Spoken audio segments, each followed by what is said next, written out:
الحمد للہ رب العالمین الصلاۃ والسلام علی نبینا محمد وعلی آلہ وصحبہ اجمعین ومن تبعہم بإحسان الی یوم الدین رب اشرح لی صدری ویسر لی امری واحلل عقدۃ من لسانی یفقہوا قولی فاعوذ باللہ السمیع العلیم من الشیطان الرجیم من حمزہ ونفخہ ونفثہ بسم اللہ الرحمن الرحیم السلام علیکم ورحمۃ اللہ وبرکاتہ۔ الحمدللہ آپ سب کو ویلکم بیک کرتے ہیں۔ ایک طویل ایک لمبے عرصے بعد ایک بہت بڑا گیپ رہا ہمارے اس پروگرام میں، اس پوڈ کاسٹ میں، اور رمضان میں بھی کافی کچھ سوچا، لیکن کچھ مصروفیات اور ان کے بزی شیڈیول کے حساب سے بہت سی چیزیں نہیں کر پائے۔ لیکن ہم نے سوچا کہ وائی ناٹ اس رمضان کو، جو کہ ایک اچھا خاصا پیریڈ گزر گیا ہے، کہ اس کو کیسے سی آف کیا جائے اور ایسا کیا کیا جائے کہ اس کا اینڈ کم از کم ہمارا بہت اچھا ہو۔ تو اس کے لیے ہم نے سوچا کچھ بیٹھیں اور ہمارے جو بھائی ہیں ان سے ڈسکشن کریں، تو ایسے کیا چیزیں کی جائیں، کچھ پریکٹیکل ٹپس، اس کو آج ہم ڈسکس کریں گے۔ ہمارے ساتھ ماشاءاللہ موجود ہیں عثمان مظہر بھائی، ان کا انٹروڈکشن سب کو ہے ہی الحمدللہ، اور شیخ مغیث ہمارے پاس موجود ہے۔ تو بسم اللہ عثمان بھائی، آپ سے آغاز کرتے ہیں۔ کیا آخری عشرہ چل رہا ہے رمضان کا، اس حوالے سے آپ کیا پہلے تو کہنا چاہیں گے کہ آخری عشرے میں کیا کیا جائے؟ جیسے میں کسی اپنے ٹیچر کو سن رہا تھا، انہوں نے یہی کہا کہ اللہ تعالیٰ نے یہ خاص دن جو نا آخر میں رکھے ہیں، جب شروع میں نہیں رکھے، کیونکہ آخر میں رکھنے کا مقصد یہ ہے کہ وہ جو ریس کے اندر آپ کا جو لاسٹ ایفرٹ ہوتی ہے نا، وہ چیز ہے جو اصل پہ کاؤنٹ کرتی ہے، کنسسٹنسی آپ کی کتنی ہے آپ کے اندر۔ تو اللہ سبحانہ و تعالیٰ بھی یہ چیز دیکھ رہا ہے انسان کے اندر بھی، اب جب چیزیں کمپلیشن کی طرف آ رہی ہیں، تو وہ اگر فیلنگ آپ کے دل میں نا کہ میں نے میرا اتنا اچھا نہیں گزرا یا میں نے وہ اچیو نہیں کیا، آئی تھنک وہ اچھی چیز ہے، لیکن اس کو پازیٹیولی یوز کرنا چاہیے، انسان کو مایوس نہیں ہونا چاہیے۔ اچھا، یہ جو آخر میں جو طاق رہتے ہیں، میں ابھی ایک دو دن پہلے سوچ رہا تھا کہ یہ اچھا ہے آخر میں، شروع میں ظاہر ہے انسان کا ایمان اس طرح نہیں ہوتا، آپ کو پتہ ہے پورا سال ایک بزی شیڈیول ہوتا ہے، اور اس طرح سے جیسے رمضان میں باتیں کرتے ویسے نہیں کر پاتے۔ شروع میں اگر یہ طاق راتیں آ جاتی اور اتنی محنت کرنے کو آتی، تو شاید وہ ایمان کا لیول وہ نہیں ہوتا کہ ہم اس کو ویلکم کر پاتے، کہ رات جاگنی بھی ہے اور اس میں عبادت بھی کرنی ہے، روٹین بھی اس طرح سے نہیں ہوتا۔ ایکچولی اگر اس کو اس طرح دیکھا جائے کہ شریعت نے پوری سائنس اس میں رکھی ہے کہ اکثر عبادات میں اللہ رب العزت نے آخری وقت کو زیادہ اہمیت دی ہے۔ بالکل، جیسے رمضان کے مہینے میں یہ جو آخری عشرہ ہے، پھر اس میں راتیں آخری رات تک اس کو لے کر جانا، اور جمعے کا دن ہے، جمعے کے دن بھی آخری گھڑی جو ہے عصر کے بعد سے مغرب کے جو ٹائم ہے اس میں ایک خاص گھڑی رکھی گئی۔ ہر رات جو ہے وہ ہر رات کا جو آخری جو اس کی بڑی اہمیت ہے، بالکل اس کی اہمیت۔ پوائنٹ آپ نے بتایا، روزے میں بھی آخری جو وقت ہے اس میں جو ہے اللہ رب العزت گردنوں کو آزاد کرنا، ٹھیک ہے، بلکہ اسلاف کے حوالے سے آتا ہے کہ وہ ہر روز کی یہی روٹین رکھتے تھے اپنی، جو دن کا آخری وقت ہے اس میں خاص طور پر جو ہے اپنے تمام کام چھوڑ دیتے تھے، اور دعا کے افطاری کے قریب نہیں عمومی ایام میں، اچھا غیر رمضان بھی، رمضان اور غیر رمضان میں جو آخری وقت ہے اس کو الگ کر لیتے تھے۔ آخری وقت سے کیا مراد ہے؟ دن کا جو آخری وقت ہے قبل از غروب جو ہے، اچھا مغرب سے پہلے والا، بالکل اس کو خاص کر لینا اور اس میں جو ہے وہ وقت لگانا۔ نماز میں آپ دیکھیے، یعنی اس میں بھی ذکر اذکار اور خاص طور پر دعاؤں کا جو وقت ہے، دعا کے لیے خاص فضیلت ہے، کہیں سے ملتی ہے یا اسلاف کا فعل ہے؟ یہ جو شریعت نے ایک تربیت کی ہے آخری وقت کو قیمتی بنانے کی، اسی سے وہ اس چیز کو لیتے ہیں۔ یہ چیز ہے نا کہ جو آپ کا جو اختتام ہے اعمال کا، اس کے اوپر چیزیں ڈیپینڈنٹ ہیں۔ جی، انما الاعمال بالخواتیم، کہ وہ جو ہے وہ لوگ شاید اس وجہ سے جی دن میرا کمپلیٹ ہونے جا رہا ہے، بالکل، اور پھر رات کو بھی لوگ محاسبہ کرتے ہیں، اپنا اکاؤنٹیبلٹی لیتے ہیں، بیٹھ کے سوچنا آج دن بھر میں میں نے کیا کیا، یہ بھی ایک اچھی پریکٹس ہے۔ محاسبے سے یاد آ رہا ہے، یہ ہمارے شیخ جو ہیں وہ ذکر کرتے ہیں کہ جو لیلۃ القدر کے کچھ اہم ترین اخبار شریعت نے دیں لیلۃ القدر کے بارے میں، انا انزلناہ فی لیلۃ القدر وما ادراک ما لیلۃ، اس میں 3 خبریں دی گئی ہیں۔ ایک خبر تو یہ ہے کہ یہ سب سے افضل ترین رات ہے اور 1000 مہینوں کی عبادت سے بہتر ہے۔ دوسری جو خبر دی گئی وہ سورۃ دخان میں، فیہا یفرق کل امر حکیم، ٹھیک ہے، اور اس میں اہم ترین جو ہے وہ باتیں وہ لکھی جاتی ہیں۔ اور تیسری جو چیز ہے وہ بڑی قابل غور ہے، وہ سبحان اللہ کہ آخری آیت کیا ہے، سلام ہی حتی مطلع الفجر، تو ہمارے شیخ کہتے ہیں کہ یہ جو ابتدا ہے نا اس کی خبر نہیں ہے، ٹھیک ہے، لیکن اللہ رب العزت نے انتہا کی خبر دے دی کہ یہ آخری وقت تک، فجر تک قائم رہے گی. تو اگر کوئی مصروفیت کی بنا پر اگر محنت نہیں کر پا رہا تو کم از کم آخری وقت میں پہنچے، یعنی اس وقت کو قیمتی انہیں. تو اس رات میں بھی، لیلۃ القدر میں بھی جو آخری وقت ہے اس کا تعین کر دیا، وہ موجود ہے، ابتدا کا نہیں بتایا. یہ بھی اللہ تعالیٰ کی رحمت ہے کہ آخری وقت تک وہ امید دے رہا ہے. جی بالکل، یا تم آخری وقت تک، زندگی کے آخری حصے میں بھی اگر آپ توبہ کر لیں ایسے ہی تو ساری چیزیں ختم ہو جائیں. بالکل حقیقت. نبی رمضان میں استغفار کا تو بہت تذکرہ ہے. آپ روزہ رکھیں گے گناہ معاف ہیں، آپ قیام کر رہے ہیں، لیلۃ القدر کا قیام ہے، آپ نے یہ کام کیا وہ کام کیا، گناہ معاف ہو رہے ہیں. یہ استغفار ہے.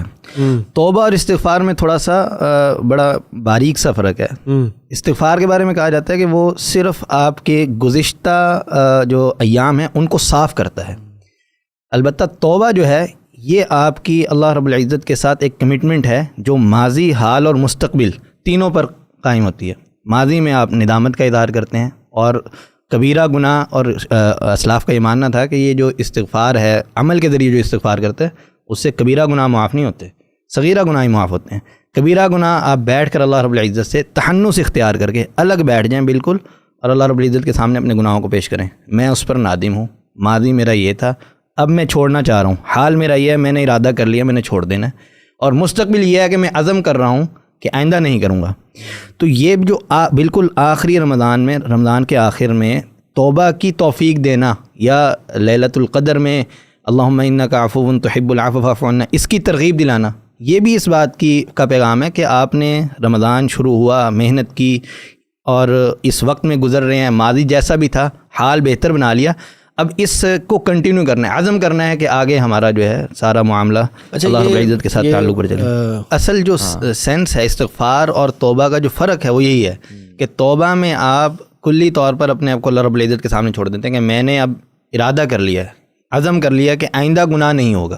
یعنی توبہ میں آپ کیا کرتے ہیں کہ آپ وہ اس کی شرط پوری کرتے ہیں کہ آئندہ میں تینوں وقتوں کو دیکھیں نا، پاسٹ، پریزنٹ اور فیوچر. استغفار میں تو پاسٹ بالکل استغفار میں صرف ماضی صاف ہو رہا ہے. اور استغفار کے بارے میں جو سلف نے ذکر کیا کہ یہ دعا ہے، مطلب آخری عشرے میں جو دعا سکھائی گئی ہے جو ہم پڑھتے ہیں، اللہم انک عفو تحب العفو فاعف عنی، تو یہ عفو کیوں ہے اور استغفار کیوں نہیں ہے؟ اس میں میں نے جو اللہ سبحانہ و تعالیٰ کا نام ہے نا غفار، اور اللہ تعالیٰ کا نام ہے غفور. جی، تو غفور کا مطلب یہ ہے کہ گناہوں کو چھپا دینے والا، جو گناہوں پہ پردہ ڈال دے، ستر. اور غفار کا مطلب یہ ہے جو ہمیشہ معاف کرنے والا ہو. اور عفو جو ہے اس کا مطلب یہ ہے کہ وہ گناہوں کو مٹانے والا، فیسر آف سن جس کو انگلش میں کہتے ہیں نا، کہ بالکل اس کو ربڑ سے مٹا کے آپ نے جیسا آپ نے کیا ہی نہیں وہ گناہ، یعنی وہ اعمال نامے سے ہی مٹ جاتا ہے، ختم ہو جاتا ہے. یعنی غفار ہو گیا ہمیشہ معاف کرنے والا، غفور ہو گیا پردہ ڈالنے والا، اور عفو ہو گیا مٹا دینے والا. یعنی آخری عشرے میں، آخری رات لیلۃ القدر میں عفو مانگنے کی اللہ سے ترغیب ہے کہ پورے اعمال میں سے جو گناہ ہے وہ مٹا دے. میں نے کیا ہی نہیں، وہ ریکارڈ ہی ختم ہو گیا آپ کا. اور اگر اس سے بہتر آپ کو مل جائے تو اس سے بہتر بھی ہے کہ آپ کے گناہ بھی اچھے اعمال میں. بالکل، الا الذین تابوا الا من تاب وآمن وعمل عملا صالحا فاولئک یبدل اللہ سیئاتہم حسنات. ترجمہ بھی کر دیں کہ جو یہ بڑے بڑے گناہ، اس سے جو پچھلی آیت ہے، اس کو اگر آپ دیکھیں سورۃ فرقان کی، اس میں 3 بڑے گناہوں کا ذکر ہے کہ اللہ کے علاوہ کسی کو پکارنا، اور قتل کرنا، اور زنا. یہ تینوں گناہ، بڑے بڑے گناہوں کا کبائر کا تذکرہ. پھر کہا کہ الا من تاب وآمن وعمل عملا صالحا فاولئک یبدل اللہ سیئاتہم حسنات، کہ اگر بندہ توبہ کر لے تو پھر اللہ رب العزت توبہ کے بعد اپنا عزم جو اللہ رب العزت سے وعدہ کر لیا ہے کہ اب میں گناہ نہیں کروں گا. اور عزم کے حوالے سے یہ بات ذہن میں رہنی چاہیے کہ اس میں سچائی بہت ضروری ہے. آپ عزم کر لیں، ذہن میں آپ کا یہی ہے کہ میں رمضان کا انتظار کروں، رمضان جیسے ہی ختم ہوگا میں اپنی واپس اسی روٹین پر چلا جاؤں گا، نمازیں چھوٹیں گی، آپ دیگر گناہ کر رہے ہیں، نیکیوں کی طرف رغبت نہیں ہے، تو یہ عزم نہیں ہے. عزم میں سچائی ضروری ہے. اور اللہ رب العزت کا ارشاد ہے نا، ھذا یوم ینفع الصادقین صدقہم، قیامت کے دن سچوں کو ان کا سچ فائدہ پہنچا سکتا ہے. اگر آپ اپنے کمٹمنٹ میں اللہ رب العزت سے سچے نہیں تھے تو پھر وہ ایک خالی پیلی بات ہے آپ کی، بس آپ نے. سچے کیسے ہوں گے؟ یہ والے سوال سچائی کیسے ہوں گے؟ کبھی کبھار جب آپ یہ عزم کر رہے ہوتے ہیں نا، تو پیچھے آواز ایک آپ کو آ رہی ہوتی ہے تو تم کتنی دفعہ توبہ کر چکے ہو پھر بھی وہی حرکت کرتے ہو, تم دوبارہ کرو گے جا کے, کوئی مسئلہ نہیں ہے. یہ کوئی شک پیدا ہو رہا تھا یار یہ پتہ نہیں آپ کی بات ٹھیک ہے, بس میں ڈرامہ کر رہا ہوں. آپ کو ایک اور حدیث سناتے ہیں. جی جی. نبی علیہ الصلوۃ بخاری کی روایت ہے. نبی علیہ الصلوۃ والسلام نے ایک آدمی کا تذکرہ کیا کہ ایک بندہ ہے یذنب ذنبا کثیرا, کثرت کے ساتھ گناہ کرتا ہے, بڑے بڑے گناہ کرتا ہے, لیکن جیسے ہی گناہ کرتا ہے فوراً اللہ رب العزت سے توبہ کرنے کھڑا ہو جاتا ہے. اور توبہ کے لیے الفاظ کیا اپناتا ہے؟ یا ربی, اے میرے رب تو گناہوں کو معاف کرنے والا ہے اور تو ہی میرا رب ہے, تو میرے گناہوں کو معاف کر سکتا ہے, میرے گناہ معاف کر دے. نبی علیہ الصلوۃ والسلام فرماتے ہیں اللہ رب العزت فرشتوں کے سامنے اس بندے کے اس جملے کو دہراتا ہے اور کہتے ہیں میرے بندے نے پہچانا ہے کہ اس کا ایک رب ہے, اس کے گناہوں کو معاف کرنے والا ہے. ہاں پکڑ بھی سکتا ہے لیکن میں اپنے بندے کے گمان کے مطابق اس کے گناہوں کو معاف کر رہا ہوں. پھر فرماتے ہیں اللہ کے رسول دوسری بار گناہ کرتا ہے, تیسری بار گناہ کرتا ہے, اور یہی عمل رپیٹ کرتا ہے. جب تیسری بار وہ گناہ کرتا ہے تو پھر اللہ رب العزت فرشتوں سے کہتا ہے کہ اب اسے کہو کہ چونکہ اس کی روٹین میں دیکھ رہا ہوں کہ یہ گناہ کرتا تو ہے لیکن پشیمانی آ جاتی ہے, ندامت آتی ہے, اظہار کرتا ہے, توبہ کرتا ہے, میں اس کی روٹین دیکھ رہا ہوں, اب اسے کہو فلیفعل ما شاء, میں نے اس کے سارے گناہوں کو معاف کر دیا, آگے بھی اگر اس نے گناہ کیا تو اس کی توبہ سے پہلے اس کو معاف کروں گا. فلیفعل ما شاء, جو مرضی گناہ کرتا رہے میں اس کو گناہوں کو معاف کروں گا. تو یہ تو کوئی مسئلہ ہی نہیں ہے نا کہ آپ اگر گناہ کر رہے ہیں پھر اللہ رب العزت سے آپ یہ گمان کریں کہ میں تو, یا اپنے لیے آپ یہ سوچ رہے ہوں کہ میں ہمیشہ وعدہ کر رہا ہوں اور پھر بھی کر لیتا ہوں. تو یہ اصل میں آپ اپنے بارے میں نہیں سوچ رہے, آپ اللہ رب العزت کے بارے میں سوچ رہے ہیں کہ میں اللہ رب العزت کے سامنے کیسے کھڑا ہوں. آپ نے جو گمان اللہ رب العزت کے بارے میں بنانا ہے وہ بتا رہا ہے کہ آپ سچے نہیں ہیں اس توبہ میں. آپ کو یہ شیطان پھر لے کر جائے گا اس طرف کہ بھئی آپ نے دوبارہ گناہ کر لیں, بھئی آپ نے تو ارادہ کیا ہوا تھا لیکن گناہ ہو جاتا ہے, ٹھیک ہے. تو اس طرح یہ توبہ کو جو ہے وہ ہم ترجمہ کر رہے تھے آیت کا, وہ باقی رہ گیا الا من تاب وآمن وعمل عملا صالحا, کہ توبہ کرے پھر اس کے بعد عمل پر قائم ہو جائے, نیکی پر قائم ہو جائے. فاولئک یبدل اللہ سیئاتہم حسنات, اللہ رب العزت اس کی برائیوں کو نیکیوں میں تبدیل کرے. بڑے سے بڑا گناہ گار بھی ہوگا تو وہ بڑے سے بڑے نیک ہونے میں تبدیل ہو جائے گا. بالکل.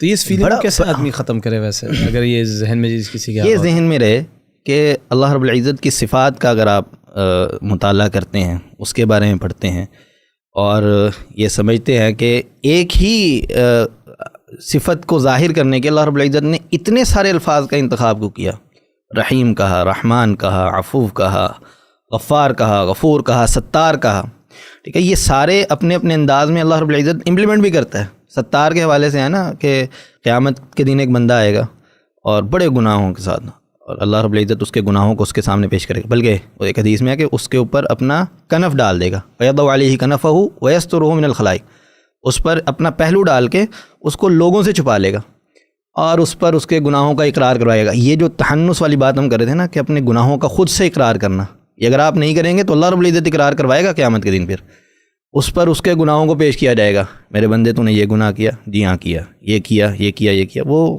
کرتا جائے گا. اور دنیا والے نہیں دیکھ رہے, ان کی آنکھوں سے اوجھل ہوا ہے. اللہ رب العزت کو فرمائے گا میں نے تیرے گناہوں کو دنیا میں چھپا رکھا تھا. یہ ہم ستار کی بات کریں کہ ستار کا تعلق بھی اصل اللہ رب العزت کا بندوں کے گناہوں کو معاف کرنے سے اس کا تعلق ہے کہ تیرے گناہوں کو دنیا میں چھپائے رکھا, اب آخرت میں بھی میں تیرے گناہوں کو معاف کرتا ہوں اور دنیا سے چھپا رہا ہوں, دنیا والوں کو پتہ نہیں لگے گا, اس کو جنت میں داخل کیا جائے گا. تو یہ اس کو کہتے ہیں عرض, گناہوں کو اللہ رب العزت پیش کرے گا انسانوں پر, ان کے گناہوں کو. تو اس سے پہلے کہ اللہ رب العزت پیش کرے, حاسبوا قبل ان تحاسبوا, جو جناب عمر رضی اللہ تعالیٰ عنہ کا جو قول ہے کہ پہلے کہ آپ کا محاسبہ شروع ہو اس سے پہلے آپ اپنا محاسبہ کرو, اللہ رب العزت کے سامنے بس ندامت کے ساتھ پیش ہو جاؤ. یہ ایک طریقہ پہ پتہ چلا کہ اگر آپ آخری رات میں آپ کے پاس لمیٹڈ ٹائم بھی ہے, جس میں آپ, اگر لوگ یہ سوال پوچھتے ہیں جنرلی, جی میں تو ورکنگ پروفیشنل ہوں, میں یونیورسٹی اسٹوڈنٹ ہوں, میں وہ کر نہیں پا رہا یا پا رہی جو کہ مجھے کرنا چاہیے, اور مجھے بڑی گلٹی فیلنگ ہوتی ہے, میں حق نہیں پورا کر پا رہا. یہ جو آپ نے بتایا طریقہ استغفار کا, یہ اگر صرف مغرب کی نماز سے 10-15 منٹ پہلے بھی آدمی بیٹھ کے یہ گفتگو اللہ تعالیٰ کے ساتھ کر لے اور دل کی یہ کیفیت بنا لے, اور اگر ایک آنسو بھی آنکھ سے آ جائے, بالکل یہ کافی ہے انسان کے لیے. میرے خیال سے کہ انسان کی معافی ہو جائے. عثمان بھائی ایسے ہے کہ آپ کا گمان اللہ رب العزت کے بارے میں اچھا نہیں ہے. دیکھیں جو شریعت کی سوچ اور نظریہ ہے نا, اس کو سمجھنے کی کوشش کریں کہ شریعت آپ سے کثرت اعمال نہیں چاہتی کہ آپ بہت زیادہ گنتی ہو عملوں میں, وہ شریعت کو مطلوب نہیں ہے آپ سے. شریعت چاہتی ہے کہ آپ عمل کریں اور اس عمل میں ہمیشگی ہو، مداومت ہو، اور پھر یہ بھی یقین ہو کہ عمل چاہے میرا چھوٹا ہی کیوں نہیں ہے، اللہ رب العزت کو میرے عمل کی کثرت نہیں چاہیے، سچائی چاہیے۔ اگر آپ سچے دل کے ساتھ اللہ رب العزت کے سامنے چھوٹا سا عمل بھی پیش کرتے ہیں، اللہ بہت بڑا ہے، وہ اس چھوٹے سے عمل پر آپ کی مغفرت کرنے پر قادر ہے۔ اس کی مثال آپ پڑھتے رہتے ہیں، اکثر یہ قصہ پڑھا ہوا ہے اور عوام الناس نے بھی سن رکھا ہوگا کہ ایک خاتون تھی زانیہ، اس کے بارے میں ہے کہ بڑی عاہرہ اور معاشرے کو تباہ کر رہی تھی، اور اس کا جو طریقہ کار تھا یا عمل تھا وہ بڑا برا عمل تھا۔ لیکن ایک بار کیا ہوا کہ ایک کنویں پر پہنچی اور وہاں ایک کتے کے چھوٹے بچے کو دیکھ لیا اس نے، اور اس بچے کا جو زبان ہے وہ باہر آئی ہوئی ہے، کتے کے بچے کی زبان باہر پیاس سے، لیکن وہ پانی نہیں پی پا رہا، تو اس نے اپنی جراب اتاری، جراب کو گرا لگا کر ایک جانب سے پانی بھر لیا اس میں اور کتے کو پانی پلا دیا۔ اب یہ عمل کتنا ہے آپ بتائیے؟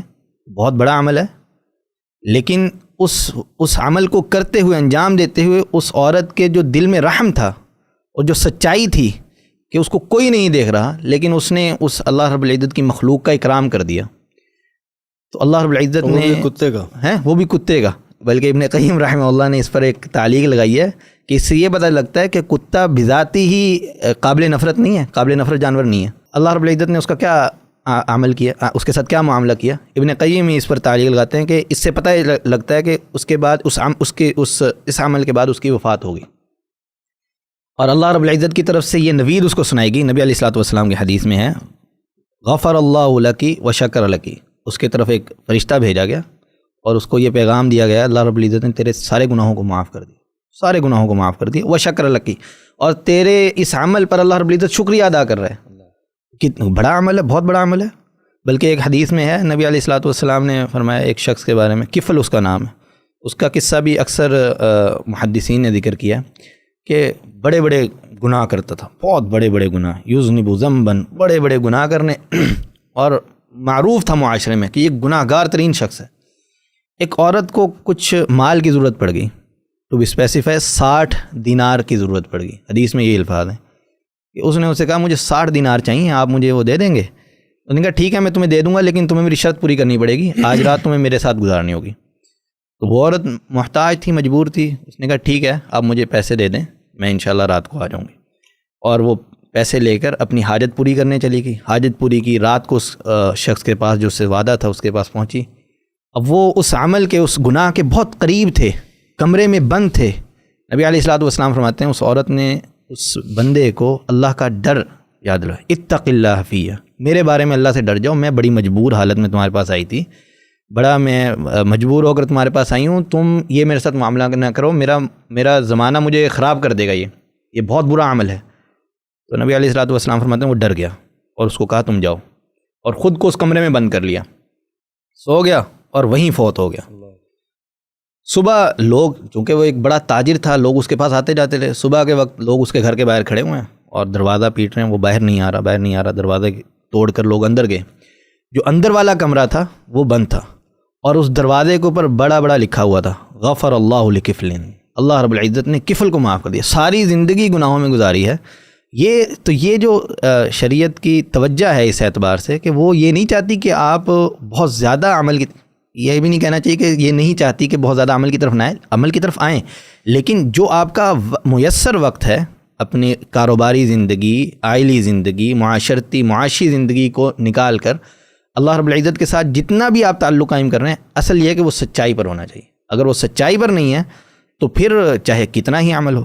اور نبی علیہ الصلوۃ والسلام کے بارے میں ہے نا کہ ان کو ایسا عمل زیادہ پسند تھا جس میں مداومت ہو، چاہے وہ تھوڑا ہی کیوں نہ ہو۔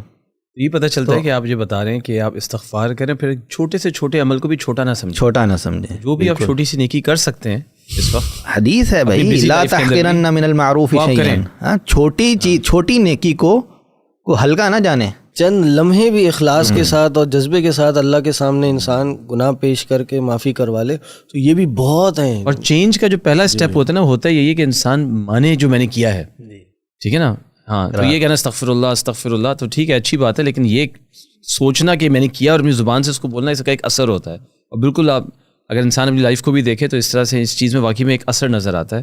اور نمبر 2 یہ آپ نے استغفار اس طرح سے کر سکتے ہیں. پھر چھوٹے چھوٹے اعمال بھی آپ کر سکتے ہیں کہ بھائی آپ نے عمل پہ ہم جائیں. میں ابھی جو شروع میں ایک بات تھی اس سے بڑا ایک امپورٹنٹ ایک بات میں نے شیخ عبداللہ ناصر رحمانی کے درس میں سنی تھی. یہ جو ہے نا کہ اعمال کا آخر بڑا امپورٹنٹ ہے, اس کی مثالیں دی انہوں نے. تو ہمیں جو یہ رات کے اعمال کا جو آخر ملتا ہے وہ کیا ملتا ہے کہ اللہ سے مغفرت طلب کرے. سملرلی رمضان کا آخر بڑا امپورٹنٹ ہے کہ اس میں ہم نے لیلۃ القدر میں گزار کے اللہم انک عفو تحب العفو فاعف عنی یہ کرنا. تو اس میں ایک بڑا امپورٹنٹ پوائنٹ شیخ صاحب نے ذکر کیا تھا, وہ یہ کہ یہ اس لیے رکھا گیا ہے کہ پوری رات اگر بندہ عبادت کر رہا ہے نا تو اس کے اندر کسی قسم کا گھمنڈ نہیں آنا چاہیے, کوئی غرور تکبر نہ آ جائے. تو وہ رات کے آخری حصے میں اللہ سے توبہ کرے, اللہ سے گناہ کی معافی مانگے. پورا رمضان اگر تراویح پڑھ لی ہے, کتنے قرآن پڑھ لیے, تو ہو سکتا ہے اس کے اندر ایک زوم آ جائے, یار میں نے بہت کام کر لیا اور بغیر اعتکاف میں بھی بیٹھا ہوا ہے. ہاں کہ یار میں تو پورا پہنچا ہوا آدمی ہو گیا بھائی, اب تو بس لوگ مجھے پوچھیں گے. تو اس میں کہا کہ اس میں اپنے گناہوں کی معافی مانگے. استغفار انسان میں ہمبلنس بھی پیدا کرتا ہے کہ میں کچھ بھی نہیں ہوں اللہ, میں تو گناہ گار ہوں, تو مجھے معاف کرے گا. اور وہ جو ہم ہر نماز میں دعا پڑھتے کہ اللہم انی ظلمت نفسی ظلما کثیرا لا یغفر الذنوب الا انت, کہ اللہ میں نے اپنے نفس پہ ظلم کیا, بہت بڑا ظلم, اور ان کو نہیں معاف کر سکتا سوائے تیرے. یہ دعا رسول اللہ صلی اللہ علیہ وسلم نے ابو بکر رضی اللہ تعالیٰ نے سکھائی تھی. اور ابو بکر جن کی ایک کیا درجہ ہے امت کے اندر, یعنی اگر وہ بھی دعا مانگ سکتے ہیں کہ ظلمن کثیرن, تو پھر ہم لوگوں کی کیا. آدم علیہ السلام کو بھی دعائی سکھائی تھی نا, ربنا ظلمنا انفسنا وان لم تغفر لنا, اللہ اگر تو نے معاف نہیں کیا تو لنکونن من الخاسرین, اللہ ہم ضرور بالضرور خسارہ اٹھانے والوں میں سے ہو جائیں گے. تیسری چیز مجھے سمجھ میں آ رہی ہے, کیونکہ میں ایک چھوٹا سا نقطہ آدم علیہ الصلوۃ والسلام کی دعا پر آپ یہ دیکھیں کہ کیا انالوجی ہے عمل میں. جو پہلا عمل انسانیت میں سے اگر کسی نے کیا تھا نا وہ توبہ کا تھا. سب سے پہلا عمل جو اس دنیا میں ہوا ہے انسانیت کی طرف سے وہ توبہ ہے. اور شریعت یہ چاہتی ہے کہ آپ کا آخری عمل بھی توبہ ہو. اور پہلا گناہ جو ہے, اگر میں صحیح بول رہا ہوں شیخ, وہ تکبر تھا. تکبر نہ بیٹھ جائے آپ میں. بالکل. تو آخری عمل وہ بھی شریعت یہ چاہتی ہے کہ توبہ ہو. وہ حدیث ہے نا نبی صلی اللہ علیہ وسلم کی کہ فرمایا کہ توبہ کا دروازہ بڑا وسیع ہے, اللہ رب العزت کی جانب سے کھلا ہے. اتنا وسیع ہے کہ مشرق اور مغرب اس کی 2 چوکاٹھوں کی وسعت ہے, یعنی کھلا ہے, بس چاروں طرف کھلا ہے وہ. اور کب تک کھلا ہے؟ جب تک سورج مغرب سے طلوع نہ ہو جائے. ٹھیک ہے. اور ایک انسان جو موت کے قریب ہے, جو انفرادی طور پر, یہ تو اجتماعی طور پر نا, مجموعی طور پر دنیا میں توبہ کا دروازہ کب بند ہوگا؟ جب تک سورج مغرب سے طلوع, یعنی قیامت قائم نہیں ہوتی. اور انفرادی طور پر انڈیویجلی ایک انسان کا کب ختم ہوگا؟ جب حلق میں جو ہے اس کی جان نہ آ جائے, اس وقت تک توبہ. تو آخری عمل کھلا ہے, یعنی اس میں ابھی کوئی بندش نہیں ہوئی ہے. پورے رمضان گزار کے بھی انسان آج بھی آخری لمحوں میں بھی انسان اپنی توبہ کرا سکتا ہے. ابھی رمضان جو ہے وہ ہمارا اینڈ ہو رہا ہے, رمضان جا رہا ہے, تو ہم نے اس پہ یہ بات کی تھی کہ ہم اس کو اب گڈ بائی کیسے کریں. گڈ بائی سے مراد کہ اب آخری کچھ ایام ہیں ان میں کیا کریں. لیلۃ القدر ہے, اس میں ہم نے بات کر لی, معافی مانگی ہے اللہ سے. اور صحیح ہے, کوئی اگر اپنی مصروفیت اور کچھ رسپانسبلٹیز کی وجہ سے پوری رات نہیں جاگ پا رہا تو بھائی کوئی پریشانی کی بات نہیں ہے. چند لمحے بھی اللہ کے آگے انسان گڑ گڑا جائے, اللہ سے مانگ لے, مدد مانگ لے, اللہ سے استغفار مانگ لے, وہ بھی اللہ کو بہت پسند ہے. تو ایک تو یہ, دوسرا استغفار کرنا چاہیے بہت زیادہ. اور استغفار کا طریقہ جیسے شیخ نے بتایا نا, یہ طریقہ انسان کو ضرور اپنانا چاہیے. ایک اللہ سبحانہ و تعالیٰ کے ساتھ ایموشنل کنیکشن ہونا چاہیے کہ ایک ذات ہے جو مجھے سن رہی ہے. چھوٹے چھوٹے عمل جیسے آپ نے کہا نا کہ عمل وہ استقامت رکھنی چاہیے. انسان چھوٹا سا صدقہ کر دے رات میں, ہر رات آدمی چھوٹا سا صدقہ کر دے. اگر آپ کو لیلۃ القدر مل جاتی ہے تو اس طرح سے کہ آپ نے 1000 مہینے وہ صدقہ کیا. جو بھی قرآن کی تلاوت آپ پاسبلی اپنے وقت کے لحاظ سے کر سکتے ہیں اگر آپ پوری رات نہیں جاگ سکتے. اس میں ایک بڑا اہم عمل مجھے پتہ چلا تھا, یہ جو دعائیں صبح شام کے اذکار میں لا الہ الا اللہ وحدہ لا شریک لہ لہ الملک و لہ الحمد وہو علی کل شیء قدیر. تو اس کی فضیلت میں کیا آتا ہے کہ جس شخص نے صبح پڑھ لی تو ایک گردن کے آزاد کرنے کا ثواب ہے. ایسے ہی ہے نا, اس میں بعد از فجر جو 10 بار اگر اس کو دہرا لے اپنی جگہ پہ بیٹھے 10 بار بھی 100 بار بھی کر لے تو ایک گردن کے یا 10 گردنوں کے آزاد. یہ نہیں ہے کہ اس میں سمندر کی جھاگ جتنے گناہ, اصل میں 7 فضائل ہیں اس کے. ایک فضیلت یہ ہے کہ اس کے نیکیاں لکھی جائیں گی سمندر کے جھاگ کے برابر, گناہ معاف کیے جائیں گے سمندر کی جھاگ کے برابر, اس کے درجات بلند کیے جائیں گے. چوتھا فائدہ یہ ہوگا کہ اگر شیطان کا حملہ اس پر ہونے والا ہے تو اللہ رب العزت شیطان کے حملے سے اس کو محفوظ بنا دے گا. پانچواں فائدہ اس کو یہ ہوگا کہ اگر تقدیری معاملے میں اس کا کوئی جو ہے ایسا کوئی اس کے لیے نقصان لکھا ہوا ہے تو اس نقصان سے اس کی حفاظت ہو جائے گی. یہ ہے من قالها 100 مرۃ، جس نے اس کو 100 دفعہ پڑھا، فی یوم کانت لہ عدل 10 رقاب، تو 10 گردنوں کے آزاد کرنے کا اس کو ثواب ملے گا. بالکل. اب یہ ایک عالم کا میں پڑھ رہا تھا، انہوں نے کہا بھائی یہ دعا آپ اپنے لیلۃ القدر میں ضرور مانگیں. لا الہ الا اللہ لا الہ الا اللہ وحدہ لا شریک لہ لہ الملک ولہ الحمد وہو علی کل شیء قدیر 100 دفعہ. کہا کہ 100 دفعہ ایک 100 دفعہ پڑھ کے عام دنوں میں پڑھنے کا کیا ثواب ہے کہ 10 گردنوں کا آزاد کرنے کا ثواب ملے گا. بالکل. اب آپ لیلۃ القدر کی رات کو پڑھ رہے ہیں اللہ، اور اگر وہ رات لیلۃ القدر ہے تو وہ رات 1000 مہینوں کی راتوں سے بہتر ہے. اب 1000 مہینے کتنے بنتے ہیں؟ 83 ایئرس. کہ 1000 مہینے کتنے دن بنتے ہیں؟ 30,000 دن ملٹیپلائی بائی 1000، 30,000. 30,000 دن. 30,000 کو اس 10 سے ملٹیپلائی کر لیں، اللہ 3 لاکھ گردنیں آزاد کرنے کا ثواب ملے گا اگر وہ 10 منٹ لگا کے 100 دفعہ یہ ذکر اس کو بھی میرے خیال محدود نہیں کرنا چاہیے، اور یہ بھی خیر ہے نا، اس سے بہتر ہے، افضل ہے اس سے، اور افضل کا تعین آپ کے عمل کی بنیاد پر ہے. ہمیں چوتھی چیز ذکر ملتا ہے. ذکر، استغفار، ذکر، چھوٹے اعمال آپ اس طرح سے کریں. اچھا اسی طرح آپ ان سب چیزوں میں ٹائم کتنا لگے گا؟ اگر آپ 100 دفعہ لا الہ الا اللہ پڑھ لیں، لا الہ الا اللہ وحدہ لا شریک لہ جو بتا رہے میں نے پڑھا تھا، اور میں آپ کو بتاؤں اگر صبح شام کے اذکار میں ہے یہ تو میکسیمم 10 منٹ لگتے ہیں. بہت سلولی آپ نے پڑھا تو 15 منٹ لگ جاتے ہیں آپ کو. 15 منٹ کیا ہے، کچھ بھی نہیں ہے، اس سے 10 گنا زیادہ موبائل یوز کر لیتے ہیں اپنے. آپ آگے اس کی فضیلت سنیں کہ 10 گردنوں کے آزاد کرنے کا ثواب وَكُتِبَتْ لَهُ 100 حسنہ، 100 نیکیاں لکھ دی جاتی ہیں. اب 100 نیکیوں کو پھر آپ ملٹیپلائی کر لیں 1000 مہینوں سے، 30,000 سے آپ اس کو ملٹیپلائی کر لیں، 100 30 لاکھ نیکیاں مل جاتی ہیں یہ پڑھنے سے. وَمُحِيَتْ عَنْهُ 100 سیئہ، 100 گناہ اس کے مٹا دیے جاتے ہیں. وَكَانَتْ لَهُ حِرْزًا مِّنَ الشَّيْطَانِ، تو یہ شیطان سے ایک شیلڈ بھی اس کو پرووائڈ کر دیتی ہے. اور کہا کہ قیامت کے دن کوئی اس سے افضل عمل لے کے نہیں آئے گا. دوسری چیز شیخ میں پوچھوں گا، استغفار کا آپ نے بات کی، استغفار کے لیے کوئی ذکر جیسے بھی شیخ نے بتایا، یہ والا جو ذکر بتایا کس کا ہے، تو استغفار کے لیے کوئی چھوٹا سا کیا آدمی پڑھ سکتا ہے؟ کیا ایسا کی چیز جس کے پاس وقت کم ہو اور اس کے اندر یہی ہے نا، یہ جو اما عائشہ والی حدیث ہے، یہ بھی ہے.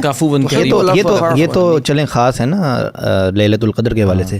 ایک نبی علیہ الصلوۃ والسلام کا عمل ذکر ہوتا ہے. صحابہ کرام فرماتے ہیں ایک مجلس میں بیٹھے تھے اور نبی علیہ الصلوۃ والسلام کے زبان سے ہم نے استغفار کے حوالے سے ایک ہی ذکر 100 بار کاؤنٹ کیا، اور وہ یہ تھا استغفر اللہ و اتوب الیہ، یا اللہم اغفر لی، یا اس طرح کے الفاظ جو ہیں، یہ جو بالکل 2-3 الفاظ کلمات جو ہیں، یہ ایک اور ذکر آتا ہے استغفر اللہ الذی لا الہ الا اللہ الحی القیوم واتوب الیہ، یہ بھی اسی میں شامل ہے. بالکل.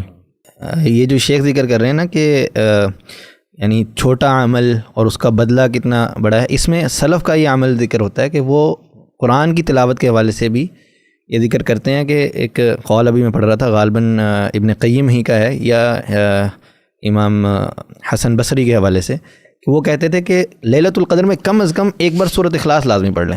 لیلۃ القدر میں کم از کم ایک دفعہ سورۃ الاخلاص لازمی پڑھ لیں. 3 دفعہ پڑھیں نا پورے قرآن قرآن کا ثواب ملے گا. بالکل ایسے ہی ہے، یعنی وہ اسی عمل کو ملٹیپلائی کرنے کی صورت ہے نا، کہ ایک دفعہ اگر آپ نے پڑھ لیں گے تو ثلث القرآن کا آپ کو ثواب ہے، اور وہ لیلۃ القدر میں ثلث القرآن پڑھنے کا ثواب جو ہے اس کے مترادف ہونا. میں تو یہ بھی مشورہ دوں گا لوگوں کو کہ جو سن رہے ہیں تو کم از کم سورۃ الاخلاص کے تھوڑا سا ترجمہ اور تفسیر بھی پڑھ لیں کہ وہ اتنی امپورٹنٹ کیوں ہے.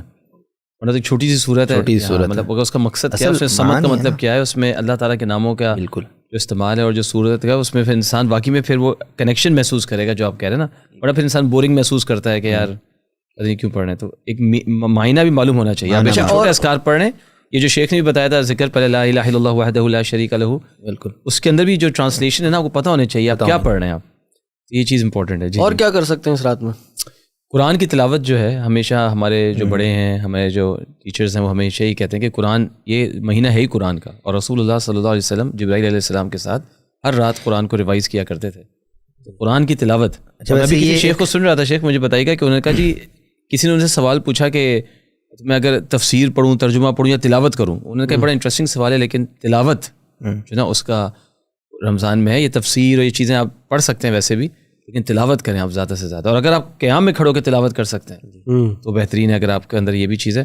یہ ویسے ایک ٹپس کے طور پر ہی ہو جائے گا جی کہ آپ ہمارا عمومی طور پر یہ ہوتا ہے کسی بھی کام کو آپ مستقل ایک ہی انداز میں لے کر چلتے جائیں, تھک جاتا ہے بندہ, تھک جاتا ہے, تاہر سی ہو جاتی ہے. اس کو یعنی علماء کی اصطلاح میں کہتے ہیں تنوع فی العبادہ, عبادت کے اندر کچھ جو ہے تنوع پیدا کرنا, کیا کہیں گے اس کو, ورائٹی لانا, ورائٹی لانا. آپ رات کے آغاز میں کچھ تھوڑی دیر قیام کر لیں, پھر اس کے بعد جو ہے وہ کافی شافی پی, 10-15 منٹ آرام کیا. تھوڑے میرا خیال آپ بہت آگے چلے گئے ہیں. اسٹارٹ میں ایک اور عمل بھی ملتا ہے, جی وہ کیا ہے, غسل کرنا. ہاں غسل کرنا, بالکل. سلف سے کیا ملتا ہے کہ ہر رات کو غسل کیا کرتے تھے امام نقی, نشاطت کے لیے اپنے آپ کو تھوڑا ایکٹیو غسل کیا اور اس کے بعد خوشبو لگائی, اچھے کپڑے پہنے, اور کپڑے بھی سلیپنگ سوٹ میں, پجامے, ٹی شرٹ میں. ہاں نہیں دیکھیں اللہ کے سامنے حاضر ہونا, بلکہ یہ تو تمیمت داری کے بارے میں آتا ہے کہ وہ انہوں نے 1000 درہم کا ایک کھلا لیا اور وہ اس رات کو پہنا کرتے تھے, 1000 درہم کا. جی بالکل, اس رات کو پہنا کرتے تھے جس میں لیلۃ القدر نہیں ایکسپیکٹڈ نہیں, وہ ہر تاک رات کو پہنتے تھے, پہن کے خوشبو لگا کے عبادت کرتے, بالکل عبادت کرتے. ایوب سختیانی کیا ہے کہ ہر رات کو لیلۃ القدر, یہ جو آخری عشرے کی راتیں, ہر رات کو غسل بھی کرنا, تطیب بھی کرنا, نیا جوڑا جو پہنتے تھے وہ صرف تاک راتوں. تطیب سے مراد آپ کا پرفیوم وغیرہ لگانا. اور ابراہیم نخعی کے بارے میں اکثر سلف کا یہی معمول ہوتا ہے کہ پہلے اپنے یعنی کچھ ایسے وسائل اور ذرائع استعمال کرنا جو آپ کو جو ہے آپ کی عبادت میں آپ کا دل لگا سکیں. یہ نہ ہو کہ آپ جو ہے وہ تھکاوٹ کے ساتھ عبادت اللہ رب العزت کو پسند نہیں ہے. ام المؤمنین میں سے اللہ تعالیٰ کو عبادت پسند نہیں ہے, یعنی وہ اللہ رب العزت کو آپ کے اس عمل کی اس طرح مطلوب نہیں ہے آپ سے. شیخ مجھے تو نیند آنا شروع ہو جائے گی رات کو, جاگ رہا ہے کوئی آدمی, وہ کہتا ہے مجھے تو عادت نہیں ہے, تو آپ چھوڑ دیں, سو جائیں. ہاں جی سو جائیں, نہیں جاگے بھائی, جاگے نا, کافی پئیں, چائے پئیں. بھائی اگر آپ کافی کے بعد بھی نہیں جاگ پا رہے ہیں سو جائیں نا, ٹھیک ہے. کیوں کسی کا سو جانا تھوڑی دیر کی رات میں بری بات نہیں ہے, لیکن کوشش یہ ہو کہ بھئی سارا سال ہی سوتے ہیں نا, تو اس سال یہ جو احیاء اللیل ہے نا, احیاء اللیل, اس کے حوالے سے بھی بڑا یعنی معنی ہے لیلۃ القدر کے حوالے. نبی علیہ الصلوۃ والسلام احیا اللیل, رات کو جگایا کرتے تھے. جگانے کا کیا معنی ہے؟ جاگنا, جاگتے تھے. ایقظ اہل, نہیں احیا اللیل, احیا اللیل کا مطلب ہے رات کو جگانا, رات کو جگانا, رات کو جگانا, رات کو زندہ کرنا. کیا معنی ہے اس رات کو زندہ کرنے کا؟ یہ معنی ہے کہ آپ نے اس کے لیے پلاننگ کرنی ہے. آپ سارا دن تو لگائے کاروبار میں, ٹھیک ہے, صبح سے لے کر شام تک بیٹھے رہے دکان کے اوپر, یہ سوچ نہیں ہے کہ رات کو لیلۃ القدر ہو سکتی ہے, تو پھر آپ ساری رات عبادت کر پائیں گے؟ اور اگر آپ ورکنگ پروفیشنل ہیں, اس چیز کو اس طرح سے ٹرانسلیٹ کریں, اور آپ کی کچھ اینیول لیوز ہیں, کچھ چھٹیاں ہیں, بالکل, تو اس میں پلان کر لیں آپ وہ چھٹیاں 4-5 دن کی جو ہے وہ اس میں لے لیں تاکہ آپ فارغ ہو جائیں بالکل. یہ یعنی ہماری جو اکثریت طبقہ ہے ہمارے معاشرے کا, وہ اگر 8-10 دن چھٹیاں کر لے, اپنے کاروبار کو بند کر دے, تو اس پر فرق نہیں پڑتا. بہت کم لوگ ایسے ہیں. سیزن کا ٹائم ہے, سیزن یہ بھی سیزن کا ٹائم ہے بھائی, نیکیوں کا سیزن ہے یہ رمضان. اس میں نیکیاں آپ کو بانٹی جا رہی ہیں, آپ پیسوں کے لیے بھاگ رہے ہیں. اب کیا کریں, مطلب چھوڑ دیں, بند کر دیں کاروبار, پورے سال کی کاروبار کریں, لیکن تھوڑا سا بیچ میں دوپہر کو سونے کا ٹائم نکال لیں. ابو ہریرہ رضی اللہ تعالیٰ عنہ کیا کرتے تھے, ان کی روٹین تھی سال کی, بیوی ان کی اپنی, ابو ہریرہ رضی اللہ تعالیٰ عنہ اور ان کا غلام, یہ تینوں کی روٹین تھی. انہوں نے وقت ڈیوائڈ کر رکھا تھا کہ رات کا ایک حصہ ایک شخص جاگے گا تو 2 سوئیں گے, اور دوسرا جاگے گا تو باقی 2 سوئیں گے, تیسرا جاگے گا تو باقی 2 سوئیں گے. یہ کب؟ یہ رمضان میں, پورے سال ان کی یہ روٹین ہے. اچھا, کہ ایک شخص عبادت کرتا رہے گا, ٹھیک ہے. تو آپ ایسے پلان کریں نا, آپ کچھ دیر سونا چاہتے ہیں, ٹھیک ہے سو جائیں. دن کو بھی ایسے پلان کریں, کچھ دیر خود کام کر لیا, کچھ دیر بچوں کو بھیج دیا, کچھ دیر بند کر دی, ٹھیک ہے. تھوڑا ایسے پلان کریں. پھر ہمارے ہاں عمومی طور پر جو ہے وہ خواتین بہت مصروف رہتی ہیں رمضان میں, ان کے لیے ہم بالکل ذریعہ نہیں بناتے عبادت کا. آپ نے ان سے سحری بھی بنوانی ہے, افطاری بھی بنوانی ہے. بھائی سارا سال ہی ہم ہر مہینے 2-3 دن آؤٹنگ کرتے ہیں کہ نہیں کرتے, جاتے ہیں فیملی کے ساتھ باہر, تو وہ رمضان میں رکھ لیں. آپ باہر سے کھانا آ جائے گا آپ کا, وہ کھائیں, سب کھائیں, خواتین بھی کھائیں. اب وہ اگر بیچاری 2-3 گھنٹے آپ کے لیے کچن میں کھڑی ہیں, ٹھیک ہے, جو دعا کا وقت ہے, استغفار کا وقت ہے, سحری سے بہت پہلے کا وقت, وہ سحری بنانے میں مصروف ہیں, اور آپ جناب دعائیں کر رہے ہیں، اس کا کیا قصور ہے بیچاری کا؟ اس کے لیے کچھ ایسا پلان کیا جائے کہ وہ بھی رات کو جگا سکے. یہ ایقظ الاہل کا معنی یہ ہے کہ میں نے جی نہاری کھانی ہے صبح سحری میں، تو اب وہ بیچاری سحری میں نہاری اور آپ عبادتوں میں لگے ہوں. لیکن اگر کسی کی ایسی کام ہے، مثال کے طور پہ ڈاکٹرز ہوتے ہیں یا ایسا پروفیشن ہو جی، تو وہ یہ کر سکتا ہے نا، جیسے آپ نے جو بتایا ابھی اذکار جو بتایا، بندہ چلتے ہوئے لا الہ الا اللہ وحدہ لا شریک لہ یہ پڑھتا رہے، شریعت کی سماحت ہے شیخ، استغفر اللہ وتوب الیہ پڑھتا رہے. شریعت کی جانب سے ایک رحمت ہے مسلمانوں کے لیے کہ اس نے صرف مشکل اعمال ہی نہیں ذکر کیے نا، آسان اعمال ذکر کیے. آپ کو اذکار کے لیے وضو کی ضرورت نہیں ہے، بیٹھنے کی ضرورت نہیں ہے، کھڑے ہونے کی ضرورت نہیں ہے. آپ چلتے پھرتے لیٹتے اپنی آفس کی سیٹ پر بیٹھے کسی بھی انداز میں بات کر سکتے ہیں. اب آج کل ہمارے پاس موبائل ہیں، آپ قرآن پڑھ سکتے ہیں موبائل میں ہر وقت. تو آپ جب سیٹ پر بیٹھے ہیں، اگر ڈاکٹر ہے وہ ہر وقت تو ڈیوٹی پر کھڑا تو نہیں ہے نا، اس کے پاس وقت ہے، اپنے وقت کو پلان کرے. یہی احیاء کا معنی ہے. تو اگر آپ کے پاس ٹائم کم ہے، لمیٹڈ ہے، تو اس لحاظ سے آپ یہ چھوٹے چھوٹے اعمال کر سکتے ہیں. اگر آپ چل پھر بھی آپ رہے ہیں، ڈاکٹر ہیں، رات کو ڈیوٹی پر ہیں، یونیورسٹی اسٹوڈنٹ ہیں، آپ پڑھ رہے ہیں، تو آپ نے یہ جو اذکار ابھی ہم نے ذکر کیے ان کو تھوڑا سا 10-15 منٹ نکال کے آپ نے پڑھ لیا. 2-4 رکعت آپ نے جیسے جو پڑھی، جو نوافل پڑھی، آپ نے قرآن کے کچھ پیج پڑھی، سورۃ الاخلاص کی بات آپ نے کی، چھوٹی سی نیکی کر دی، صدقہ کر دیا اسی طریقے سے. اور استغفار جو آپ نے بولا، یہ آپ کے لیے توبہ کافی ہے. آپ کو گلٹی فیلنگ ہونی ضروری نہیں ہے کہ نہیں میں تو کچھ کر نہیں رہا اور کر نہیں پا رہا اور میں ہر چیز چھوڑ دوں، ایسا سے نہیں ہے. میں آپ کو بتا رہا ہوں کہ ابھی جیسے میں درس کے لیے گیا تھا تو 40-45 منٹس کی ڈرائیو تھی ماشاء اللہ. تو سوچے بندہ کہ یار یہ 40-45 منٹ تو کیا کریں گے. یعنی رمضان کے آخری راتیں ہیں اور بڑی امپورٹنٹ ٹائم ہے جو ضائع نہ ہو جائے. تو میں نے اس میں قرآن لگا لیا اور میں اسی موٹیو کے ساتھ مجھے بالکل بھی وہ 40-45 منٹ بھاری نہیں لگے اور ایسے بالکل محسوس نہیں ہوا کہ میں ضائع ہو جائیں گے. کیوں؟ الحمدللہ قرآن لگایا، قرآن بھی چل رہا تھا، ساتھ ساتھ میں بھی پڑھ رہا تھا. پھر اسی طرح کل بھی میں ایک جگہ گیا تھا تو مجھے کچھ کام تھا، امپورٹنٹ جانا تھا مجھے، لیلۃ القدر کی رات تھی.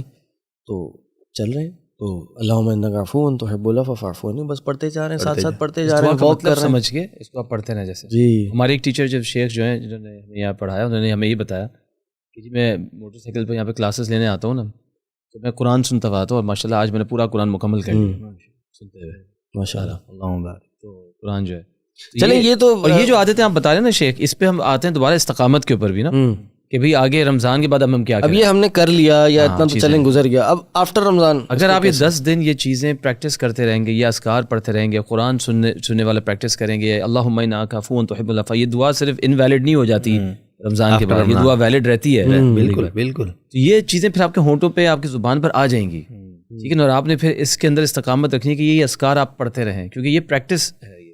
یہ جو قرآن آپ تھوڑا سا پڑھ رہے ہیں یا جو بھی آپ نوافل پڑھ رہے ہیں، جس طرح سے استغفار کر رہے ہیں، ان چیزوں کو پھر عادت بنا کے رکھیں، ان کے لیے اپنا وقت نکال کے کہ بھئی اگر میں نے 2 رکعت پڑھی ہیں رات کو سونے سے پہلے، میں نے کہا رمضان میں جی میں جو ہے نا 2 رکعت پڑھ کے سوتا ہوں یا استغفار کر کے سوتا ہوں، تو اب یہ عادت آپ نے رکھنی ہے اور یہ عادت رہے گی. لوگ اپنے اندر محسوس بھی کرتے ہیں رمضان جب مکمل ہوتا ہے کہ کافی عرصے تک استقامت رہتی بھی ہے لوگوں کے اندر، لیکن پھر وہ چیز پھسلنا شروع ہوتی ہے. شریعت پھسل نہیں دیتی آپ کو جانے. لیکن اگر آپ کو شریعت کی ٹرو سینس جو روح ہے شریعت کی، وہ اگر آپ اس پر غور کریں گے تو شریعت نہیں پھسلنے دیتی آپ کو. یہ ہم پھسل جاتے ہیں. شریعت نے مواقع رکھے ہیں. آپ رمضان سے فارغ ہوں گے، شریعت چاہتی ہے کہ آپ جو ہے وہ شوال میں روزے رکھیں. رمضان کے 6 روزے رمضان کے آپ نے 30 روزے رکھے اور پھر اس کے بعد 6 روزے شوال میں رکھ لیے. وہ روزے ختم ہوئے، ان کا پھر ایک اجر ہے. یعنی رمضان کے بعد نیکیوں کے دروازے ختم بند نہیں ہو جاتے. جو پریکٹس کے لیے آپ کا جو ہے اس نے وہ چیز پھر آگے چلے نا. آگے پھر آپ کو کچھ دیر وقفہ دے دیا شریعت نے، دیگر کاروبار زندگی آہستہ آہستہ چلاتے رہیں، اور روٹین جو عبادت ہے وہ بھی ہر مہینے آپ 3 روزے رکھ سکتے ہیں. 3 روزے رکھیں. پھر اس کے بعد آپ کا ذی الحج آ جائے گا، حج کی عبادت ہے. اس کے شروع کے 10 دن ہیں، پھر جو اس کے شروع کے 10 دن ہیں اس کے روزے بڑی فضیلت والے، اگر آپ میں جتنا آپ کر سکتے ہیں جو کہ. پھر آگے چلیں، اگلا مہینہ محرم ہے، پہلا مہینہ اسلامی. محرم میں زیادہ سے زیادہ روزے رکھ لیں. محرم میں زیادہ سے زیادہ روزے رکھنے کی ترغیب ہے شریعت کی جانب سے. شہر اللہ المحرم، اس کے روزے اللہ رب العزت کو سب سے زیادہ رمضان کے بعد سب سے زیادہ پسندیدہ ہیں. تو شریعت باقاعدہ ترغیب دیتی ہے آپ کو، ڈیلی روٹین میں بھی، ویکلی روٹین میں، ماہانہ روٹین میں کچھ نہ کچھ دے رہی ہے کہ آپ کا تعلق شریعت سے شارع سے جڑا رہے. ایک چیز جو استقامت دیتی ہے نا آپ کو پریکٹیکلی، یعنی ویسے ریالٹی لائف اگر ہم پیچھے دیکھیں پاسٹ میں کبھی اپنی زندگی کو بھی، تو اگر آپ اپنا ایک ایموشنل کنیکشن بنا لیں نا اللہ تعالیٰ کے ساتھ رمضان کے اندر، یا اذکار کے ذریعے یا استغفار کے ذریعے، تو آپ کے لیے استقامت رکھنا جو زیادہ آسان بھی ہو جائے گا، بیکاز آپ کے اندر جو ہے وہ فیلنگ آتی ہے کہ یار میں اب میری ایک دوستی ہو گئی کسی سے، یا میرا ایک تعلق بن گیا، میں اس کو ناراض نہیں کرنا. لیکن اگر آپ ایک روبوٹک سٹائل سے بس عبادت کر رہے ہیں اور آپ نے کہا 100 دفعہ میں نے یہ پڑھنا ہے، 1000 دفعہ یہ کرنا تھینک یو ویری مچ، میں جا کے سو گیا، تو وہ ایک کنیکشن ہی کریٹ ہوتا. وہ کنیکشن ہو گئی کریٹ ایسے جیسے آپ نے بتایا کہ استغفار، گناہ اپنے بول بول کے اللہ تعالیٰ میں بلوانا، پھر وعدے کرنا، ارادے کرنا، منا رہے ہیں آپ کسی کو، اور وہ اب آپ نے ذات کو منایا، آپ کی آنکھوں سے آنسو بھی آئے، آنسو آنے چاہیے. ایموشنل کنیکشن جو ہے بہت ضروری ہے رمضان کے اندر اللہ تعالیٰ کے ساتھ بنانا. قرآن پڑھتے ہوئے بھی، نماز پڑھتے ہوئے بھی ایموشنل کنیکشن کہ اللہ سبحانہ تعالیٰ کی ذات کتنی رحیم ہے. جیسے امام القیم فرماتے ہیں نا اپنی کتاب کے اندر الوابل الصیب میں کہ یہ اگر اللہ کی محبت آپ نے اپنے اندر پیدا کرنی ہے تو اس کے احسانات کو یاد کریں، اپنے گناہوں کو یاد کریں کہ آپ کے گناہ کتنے سارے ہیں، وہ فہرست آپ اگر بنانا شروع کریں، اور جو اس کے احسانات ہیں اس کے اوپر، اور کیسی وہ ذات ہے کہ وہ میرے گناہوں کے ساتھ مجھے اوپر احسان کری. تو یہ چیز پہ تدبر کرنا، تھوڑا سا اکیلے میں بیٹھ جانا، جیسے ہمارے جو ٹیچرز بتاتے ہیں، مشائخ بتاتے ہیں کہ جی تھوڑی سی دیر کے لیے آپ جو نا اکیلے میں بالکل وہ تنہائی میں بیٹھ جائیں اور سوچیں کہ یار میری زندگی کتنے گناہ، کیا چیز جو صرف کسی کو نہیں پتہ، اللہ تعالیٰ کو پتہ ہے، اور اسے پردہ ڈالا ہوا ہے، کھانا کھلا رہا ہے، پلا رہا ہے، مجھے بچے بھی دے رہا ہے، مجھے مال بھی دے رہا ہے. تو انسان کے دل میں جو نا ایک وہ محبت پیدا ہونا شروع ہوتی ہے، اللہ تعالیٰ کی عظمت پیدا ہونا شروع ہوتی ہے. وہ امام القیم یہ کہتے ہیں نا کہ عظمت اور محبت یہ دونوں چیزیں ضروری ہیں انسان کو سیدھی راستے پہ رکھنے کے لیے. اگر آپ استقامت رکھیں تو اللہ تعالیٰ کی محبت کیسے پیدا ہو کہ جی میں گناہوں کو اپنے یاد کروں اور میں اللہ تعالیٰ کے احسانات کو یاد کروں، اور اس چیز سے بھی ڈروں کہ یار یہ احسان اگر کم ہو جائیں، یہ صحت میرے پاس ہے کم ہو جائے، اگر یہ چیز کم ہو جائے، کیونکہ یہ ہو سکتی ہے بالکل، تو یہ اس کا میں کیا کروں گا. اور اسی طریقے سے عظمت جو ہے اللہ تعالیٰ کے احکامات کی پابندی کرنا، جس چیز سے اس نے منع کیا اسے رک جانا، ان چیزوں میں. ایک اور چیز میں یہ بولوں گا کہ انسان اپنی پریکٹس کرے ان راتوں میں. جیسے بھی میں نے ایک شیخ کو سنا کہ اپنے آپ کو نیکیاں تو کرے بہت ساری، جو ابھی تک ہم نے ڈسکشن کی کہ جی ہم نیکیاں کریں، نماز، جو ہمارے پاس طاقت ہے، لیکن دوسری چیز یہ کہ اپنے آپ کو ان چیزوں سے روکے جو روکنا ادروائز مشکل ہے. اپنی نفس پر قابو کرنا انسان کے لیے یہ جیسے وہ کہتے ہیں نا صبر کا سب سے اعلیٰ پیمانہ بھی یہی ہے کہ جی برائی سے رک جانا. برائی سے دل چاہ رہا ہے غیبت کرنے کا، دل چاہ رہا ہے باتیں کرنے کا جس میں مسالہ بھی ہے اور سب چیزیں ہیں، دل چاہ رہا ہے ٹی وی دیکھنے کا افطاری سے پہلے، دل چاہ رہا ہے کہ آپ تھوڑی سی بریک لیتے ہیں، چلو کوئی کرکٹ میچ دیکھ لیتے ہیں، کوئی چیز دیکھ لیں، مطلب ایسی چیز جس میں لغو چیز، جس میں ٹائم آپ کے جس چیز ضائع ہو رہا ہو، اپنے آپ کو اس سے روکنا. تو اپنی نفس کو جو نا پریکٹس کروائیں کہ میں نے اب روکنا ہے اپنے آپ کو. دل چاہ رہا ہے آنکھیں اس طرف جائیں، وہ چیز سنیں، کان وہ چیز سنیں. اس طرح سے جو نا آپ کے اندر ایک ایموشنل کنیکشن اللہ تعالیٰ کے ساتھ پیدا ہونا شروع ہوگا اور آپ کے استقامت ملے گی انشاءاللہ. اسی طرح یہ ہم دیکھتے ہیں رمضان میں جو ایک بہت امپورٹنٹ اسپیکٹ ہے وہ یہ ہے کہ جھوٹ چھوڑنا اور غیبت چھوڑنا، غصہ چھوڑنا اور اپنے نفس پہ کنٹرول پانا.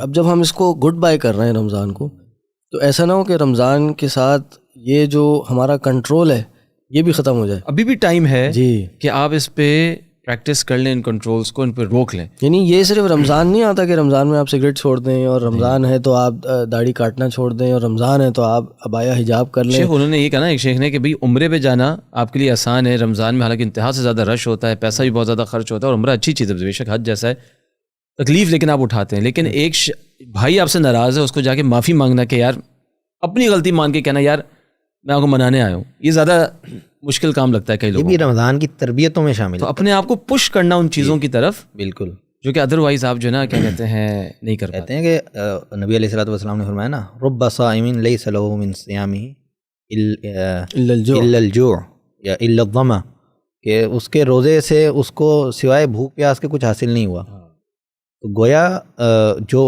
اصل مطلوب ہے شریعت کا روزوں سے کہ آپ نے اپنی ساتھ ساتھ تربیت رکھنی ہے. اور تربیت کیا ہے؟ تربیت یہ ہے کہ آپ نیکی کی طرف تو راغب ہوں گے، ساتھ ساتھ گناہوں کو ترک کرنے کی سوچ اور یہ بری چیزوں کی سوچ.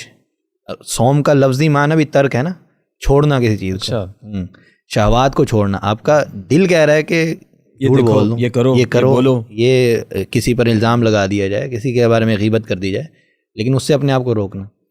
اور اصل جو معنی ہے، اصل عبادت جو روزے کی ہے، اس کو اسی انداز میں لینا کہ نہ صرف میں نے اللہ رب العزت کے لیے کھانا پینا چھوڑنا ہے، اپنی نفسانی خواہشات کو بھی چھوڑنا ہے، برائیوں کو چھوڑنا ہے. تو یہ بہرحال ساتھ ساتھ چلتا ہے. تربیت اگر آپ کی قائم ہے، رمضان کی تربیت جو آپ لے کر چل رہے ہیں، سارا مہینہ آپ نے جھوٹ نہیں بولا، تو اگر رمضان ختم ہوتے ہی آپ جھوٹ بول رہے ہیں پھر اس کا مطلب ہے وہ تربیت صحیح معنوں میں آپ نے سچائی کے ساتھ نہیں کی اپنی تربیت، اپنی اکاؤنٹیبلٹی کرتے رہنا. چلے میرا خیال ہے آج کے لیے کافی ہے. جو اب رمضان کے بعد اس کو کیسے ہم اپنے آپ کو جو اپنا ایمان ہے اس کو مینٹین کیسے رکھ سکتے ہیں، اور اب رمضان کے بعد کیا کرنے کے کام ہیں وہ پھر انشاءاللہ کسی دن ڈسکس کریں گے. تھوڑا بہت اس میں ہم نے ڈسکس کر لیا استقامت، تھوڑا بہت ٹچ اپ آن کر لیا، لیکن پراپر طریقے سے اس کو انشاءاللہ پھر کسی اللہ سے دعا ہے اللہ تعالیٰ توفیق دے، سمجھنے کی اور اس پہ عمل کرنے کی توفیق عطا کرے. آخر دعوانا الحمدللہ رب العالمین. سبحانک اللہم وبحمدک اشہد ان لا الہ الا انت استغفرک واتوب الیک. السلام علیکم ورحمۃ اللہ.